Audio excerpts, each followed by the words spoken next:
For years, the international community operated under a shared, fragile consensus that Iran's nuclear program could be contained through inspections, sanctions, and cautious diplomacy. That consensus is dead. In the spring of 2026, the Middle East witnessed a transformation where nuclear brinkmanship stopped being a theoretical bargaining chip and became a direct, active weapon of war.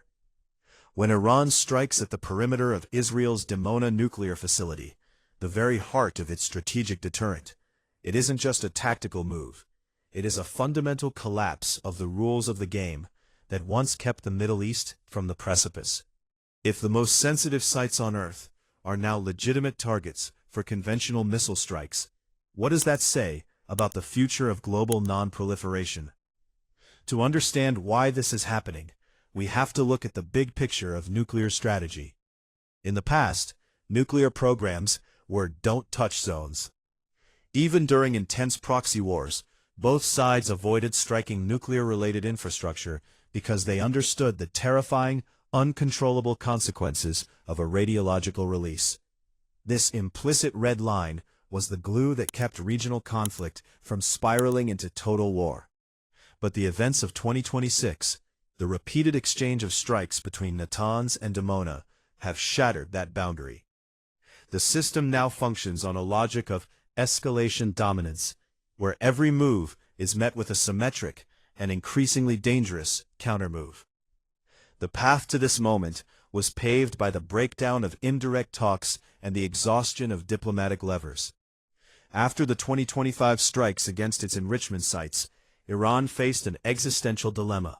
It saw that conventional defense was failing to deter aggression. Its response was not to abandon its nuclear aspirations, but to use the threat of nuclear capability as a shield for regime survival. By refusing to comply with International Atomic Energy Agency (IAEA) mandates and blocking access to bombed facilities, Tehran has turned its nuclear ambiguity into a bargaining chip. For the regime, an unfinished nuclear program is an insurance policy. The more advanced it appears, the more reluctant the international community is to push for a total collapse. The mechanism here is a form of nuclear-adjacent deterrence.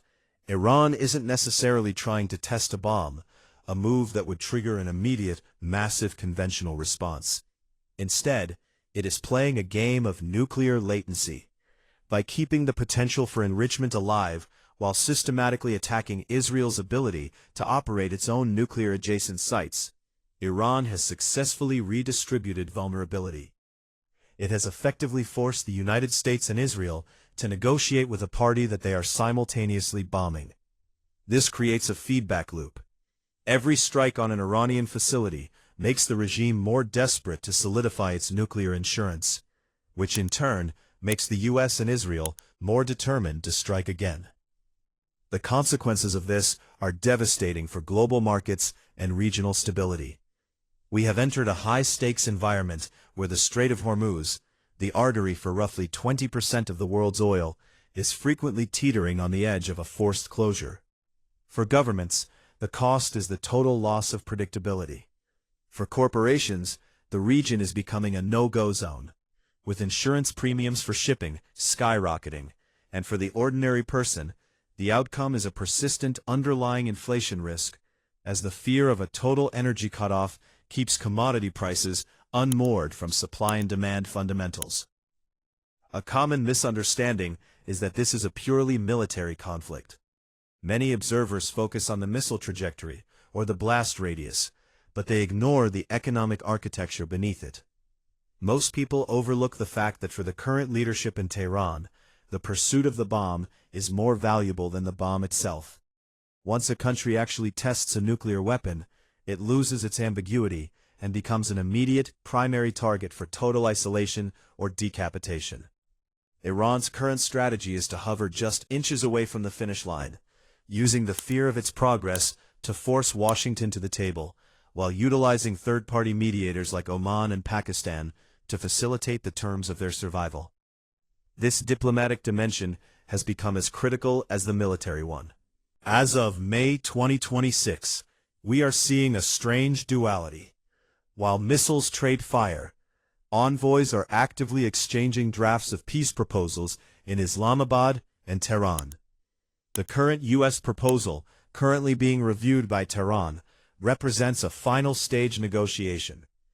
It seeks to balance the immediate need for a ceasefire with the intractable demand for nuclear transparency. However, the distrust is deep.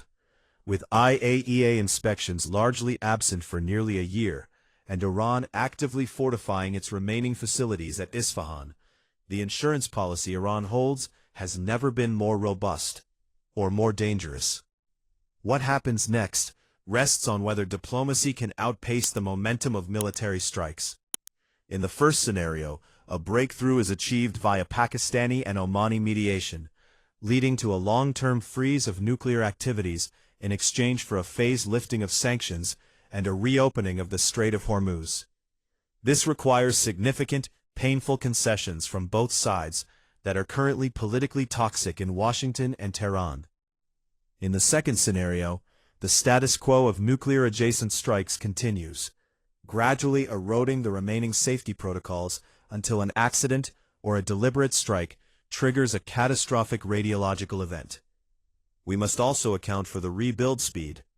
Recent U.S. intelligence suggests Iran's military-industrial base is recovering faster than expected, despite the intense strikes of early 2026. This adds a new variable: the regime's resilience. If Iran can maintain its military output while negotiating, it changes the balance of the deal. Washington is essentially trying to negotiate with a party that is successfully rebuilding its capacity to strike back. This creates a closing window for diplomacy, where the U.S. must decide if a less-than-perfect deal today is better than a resumed and potentially uncontrollable conflict tomorrow. We are left with a reflection on the nature of deterrence in the 21st century. The old model of containment relied on the rational actor theory, the idea that no one would dare touch a nuclear facility because the consequences were too high. But what happens when the fear of regime collapse outweighs the fear of radiological fallout? We are witnessing a shift toward a world where nuclear sites are treated like any other piece of military infrastructure, as targets to be destroyed. If the nuclear taboo is truly gone, and our deterrents have become our biggest liabilities, how does the world return to a baseline of stability? We are currently learning the answer to that question in real time. And the lesson is proving to be dangerously volatile.